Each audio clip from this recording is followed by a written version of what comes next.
Aradan artıq 1400 il keçib. Biz gələcəyə görə bilmərik və ondan xəbər vermək cəhdi də qeybə iddia etmək sayılar. Lakin arxada qalan bu böyük tarixi dövrü soyuqqanlılıqla və səbəb-nəticə əlaqələri çərçivəsində təhlil etmək imkanımız var. Bu uzun əsrlər boyu İslam ümmətinin yaşadığı ən böyük faciə, inancın məğzindən daha çox xəlifəlik və hakimiyyət uğrunda gedən amansız mübarizələr, bu zəmində yaranan firqələr və dərin parçalanmalar olmuşdur. Ən'am 159. Dini mətnlərdə Allahın istədiyi bəndəsinin günahını bağışlaya biləcəyi, lakin şirki əsla əff etməyəcəyi xüsusi vurğulanır. Nisa 48. Əslində, şirk sadəcə cansız bütlərə tapınmaq kimi bəsit bir anlayış deyil.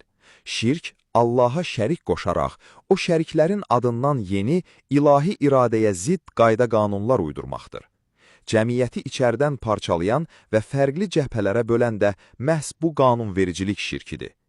Tarixə və baş verən hadisələrə diqqətlə baxdıqda, ilahi iradənin bu növ qanunvericilik şirkini və qan bağına əsaslanan müqəddəs sülalələrin yaranmasını bəşəriyyət üçün necə böyük bir təhlükə olaraq gördüyünü anlamaq mümkündür.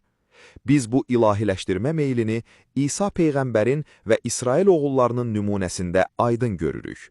Tövbə surəsi 30-31. Yahudilər Üzeyr Allahın oğludur dedilər. Xaçpərəstlər də Məsih Allahın oğludur dedilər. Onlar Allahı qoyub öz din alimlərini və rahiblərini, həmçinin Məryəm oğlu Məsihi Rəblər qəbul etdilər. Göründüyü kimi, insanlar nəinki peyğəmbərlərin, elçilərin övladlarını, hətta onların özlərini belə ilahiləşdirməyə meyilli olublar. Ola bilər ki, tarixdə təkrar olunan bu böyük təhlükənin qarşısını almaq üçün çox incə və qətiyyətli addımlar atılmışdır. Məhz bu səbəbdən Peyğəmbərə arxasında varis kimi qoyub gedə biləcəyi, sonradan insanlar tərəfindən ilahiləşdirilərək, hakimiyyət bütlərinə çevriləcək və taxt davasına səbəb olacaq bir oğlan övladı verilməmişdir. Əhzab 40. Bu əlbəttə ki, Peyğəmbərlərin deyil, onlardan sonra onları ilahiləşdirib, Allaha şərik qoşacaq insanların günahıdır. İnsan təbiətindəki bu zəifliyi nəzərə alaraq atılmış həmin ilahi addım, cəmiyyətin yenidən şirkə düşməsinin qarşısını almaq məqsədi daşıyırdı.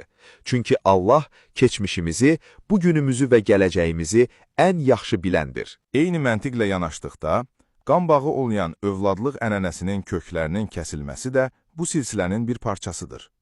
Əhzab 4-5. Peyğəmbərin öz oğulluğunun boşadığı qadınla evlənməsi, cəmiyyətdə sarsılmaz görünən köhnə tabuları dağıtdı və övladlığın əsl qan bağı olmadığını əyani şəkildə sübut etdi.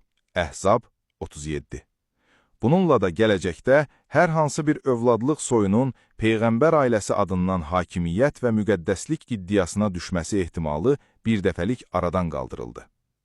Siyasi varislik yollarını bağlayan və şirkin qarşısını alan daha bir qəti addım isə Peyğəmbərin vəfatından sonra onun zövcələri ilə evlənməyin qəti şəkildə qadağan edilməsi idi. Əhzab 53. Tarixdə yeni liderlərin əvvəlki hökümdarın xanımı ilə evlənərək hakimiyyətə legitimlik qazandırmağa çalışması çox yayılmış bir taktikadır. Bu qadağa ilə kənar şəxslərin Peyğəmbərin xanımlarından istifadə edərək siyasi güc əldə etməsinin və cəmiyyətin növbəti dəfə müqəddəsləşdirilmiş şəxsiyyətlərin arxasınca sürüklənməsinin önü kəsildi. Bütün bu baş verənlər bir-birindən qopuq, təsadüfi hadisələr deyil, tək bir böyük məqsədə xidmət edən məntiqi zəncirdir. Məqsəd, insanların Peyğəmbərin doğma oğullarına, övladlıqlarına və ya zövcələrinə müqəddəslik donu geyindirərək onları Allaha şərik qoşmasının, dinin təməlini sarsıdaraq onu hakimiyyət alətinə çevirməsinin qarşısını almaq olmuşdur. Bütün bunlara rəğmən tarixə nəzər saldıqda qəribə bir mənzərənin şahidi oluruq. İlahiləşdirmənin qarşısını almaq üçün atılan qəti addımlara, Peyğəmbərə kişi varisin verilməməsinə və övladlıq ənənəsinin ləğvinə baxmayaraq, İnsanlar yenə də şirkin yeni formalarını icad etmişlər.